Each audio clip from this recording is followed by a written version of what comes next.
Have you ever stopped to think about how much of, well, our digital world relies on technology developed right here in the US? Mm-hmm. The apps on your phone, even complex stuff in hospitals. Absolutely. It's pretty pervasive.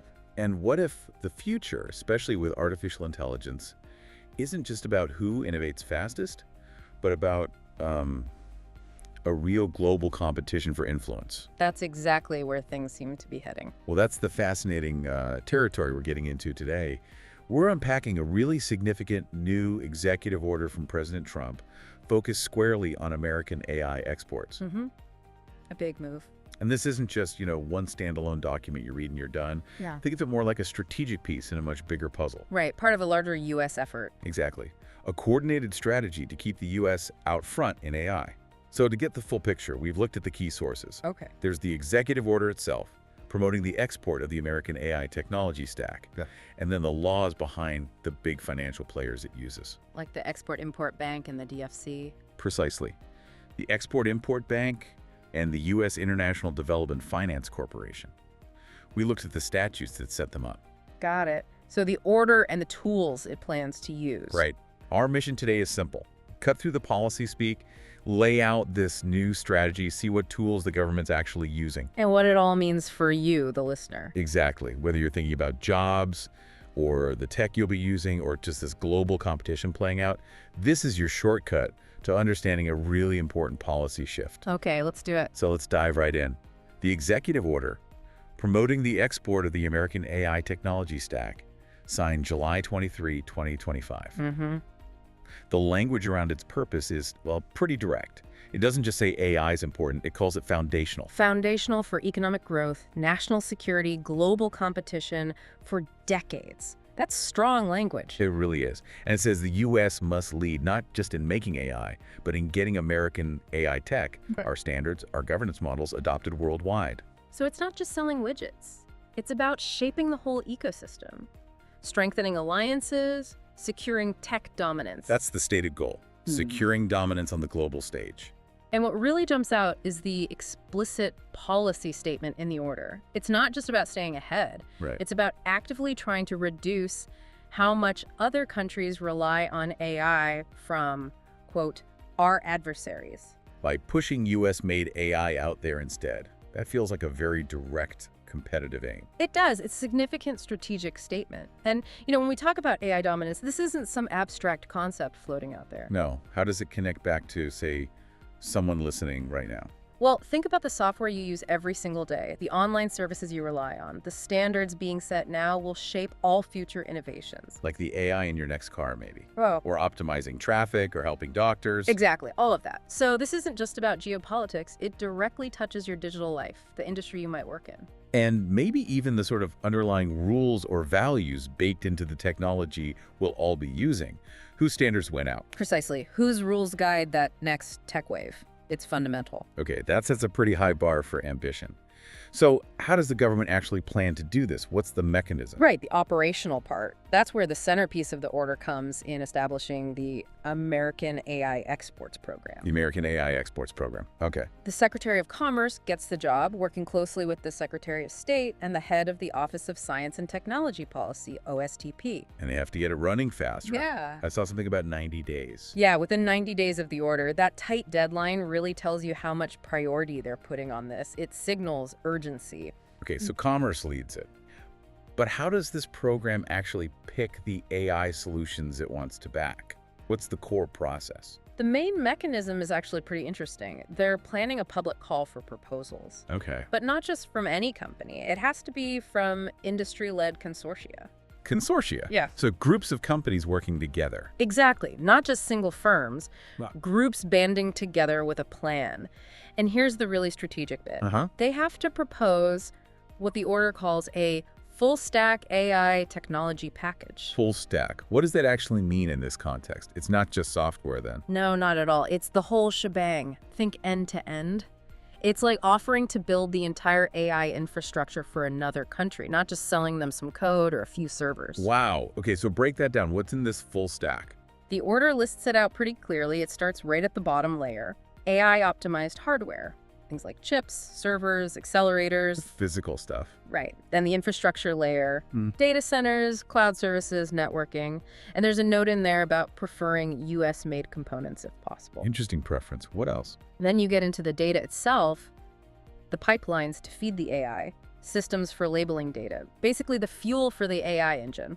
Then, of course, the AI models and systems themselves.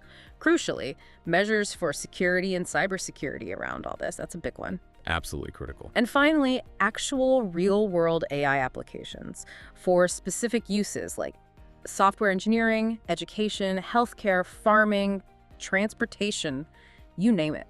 That is incredibly comprehensive. So these proposals, they're not just tech specs, are they?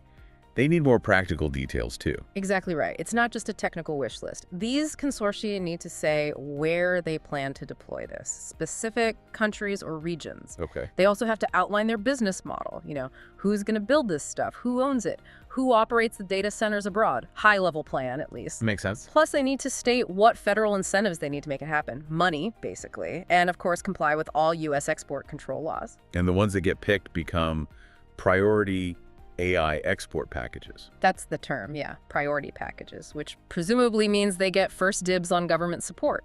Okay, so this whole thing needs serious financial backing. It's not just good ideas. Definitely not. And that's where the Mobilization of Federal Financing Tools section comes in, right? It mentions the Economic Diplomacy Action Group, EDAG. Correct.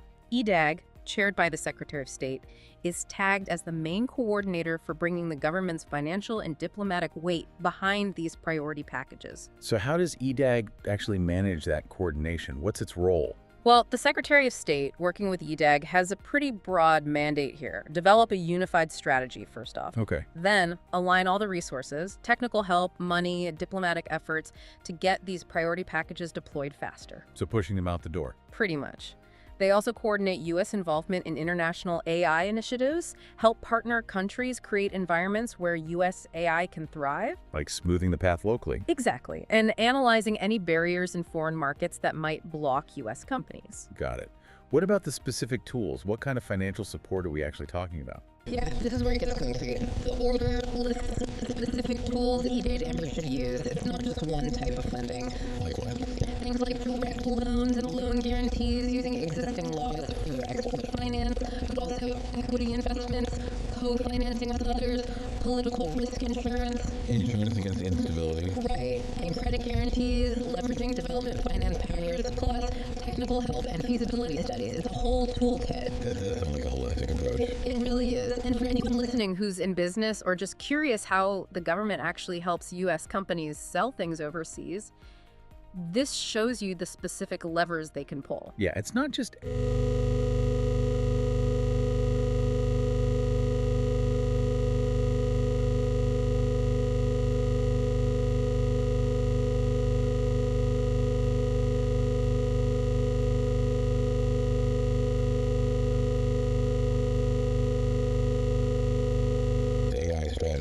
Absolutely. At its core, Exim Bank's purpose is pretty simple.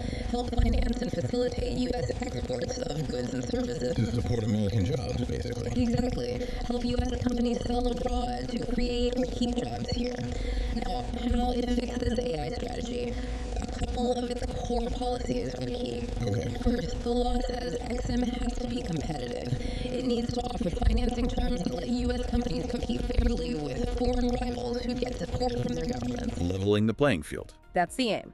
Second, it's designed to supplement private capital, not replace it. So if a regular bank thinks an AI export deal is too risky, Exim...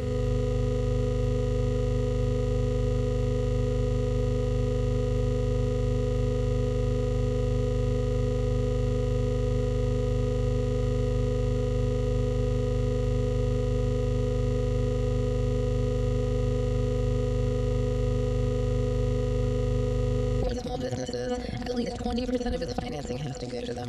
20%? That's significant. It is, and they specifically target outreach to socially and economically disadvantaged businesses, women-owned businesses, and really small ones under 100 employees. So if you're running a small AI startup, there's a specific channel designed to help you compete globally with this program.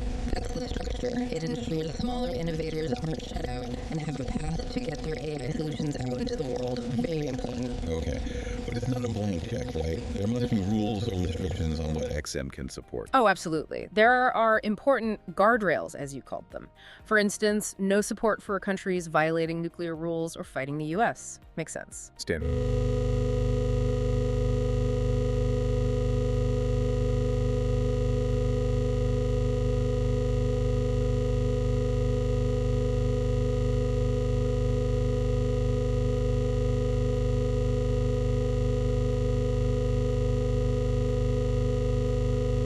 Only 1%. That's a tight restriction. It is. It shows a very strong focus on making sure help abroad doesn't inadvertently hurt even a small part of U.S. industry back home. It's a balancing act. Definitely. Any other key restrictions? They can also deny applications if there's credible evidence of fraud or corruption. Basic good governance. Right. So these rules define how they operate promoting exports or protecting U.S. interests and values. That's the framework, yes. Okay, let's shift to the other big financial player here. The U.S. International Development Finance Corporation, the DFC. Right, the DFC. Set up by the BUILD Act in 2018. How does its mission fit alongside XM's, especially with its focus on development? The DFC's mission is different.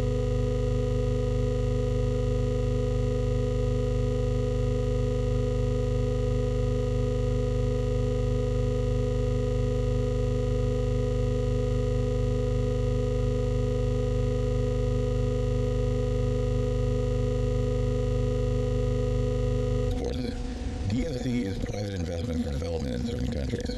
Exactly. Promoting sustainable development through private capital. And what's the strategic angle there? Is it just about economics? This is where it gets really interesting. The DFC's founding law has an incredibly explicit strategic policy. It says the DFC should provide countries a robust alternative to state-directed investments by authoritarian governments and United States strategic competitors. Wow. Okay, so that's a trend of geopolitics written into the financial mandate. Absolutely. It's a core foreign Policy goal embedded right there. Offer countries another option, a different development path that isn't tied to authoritarian states. How does it do that? Similar tools to XM. So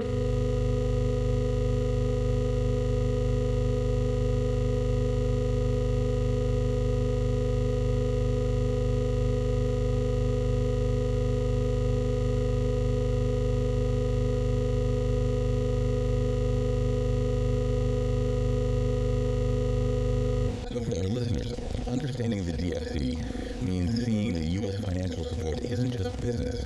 It's tied to promoting certain values, offering alternatives on the world stage. Right. It's about international relations, promoting market-based approaches versus state control, and ultimately influencing global stability and U.S. standing. Okay, so let's try and pull all these threads together.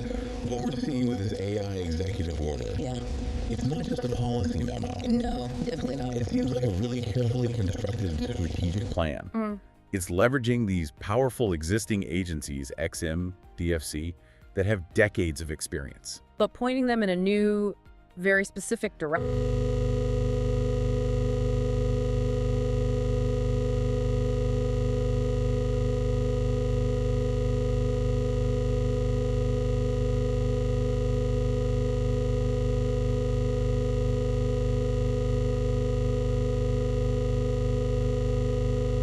It's not just isolated tech installs. Why is that distinction so important, do you think? Well, it's just an understanding that real influence comes not just from having the best algorithm, but from shaping the entire environment where the technology operates, the standards, the practices, the whole infrastructure. So it really boils down to a maze of goals. I think so. You've got promoting U.S. economic growth and tech leadership. You've got creating jobs back home by driving demand for these complex packages. And then you have the foreign policy and national security piece, offering that transparent, market-based Alternative to what competitor nations might be offering. It's a potent combination. Yeah. Economic, technological, diplomatic, all rolled into one strategy. It really is. So what this deep...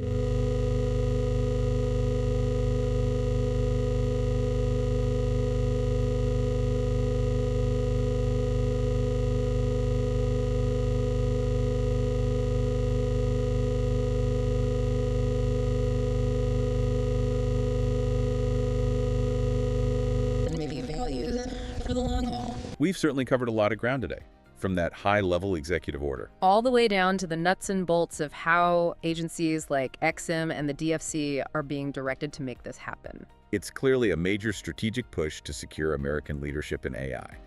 So here's something to think about. Okay. Considering how fast AI is changing, and this very coordinated U.S. strategy to push a full-stack American AI package worldwide, how might that widespread adoption actually shape the ethical rules, the societal norms around AI globally? And what could that mean for your digital future? That's a big question to chew on. Something to ponder, definitely. Thanks for joining us on The Deep Dive.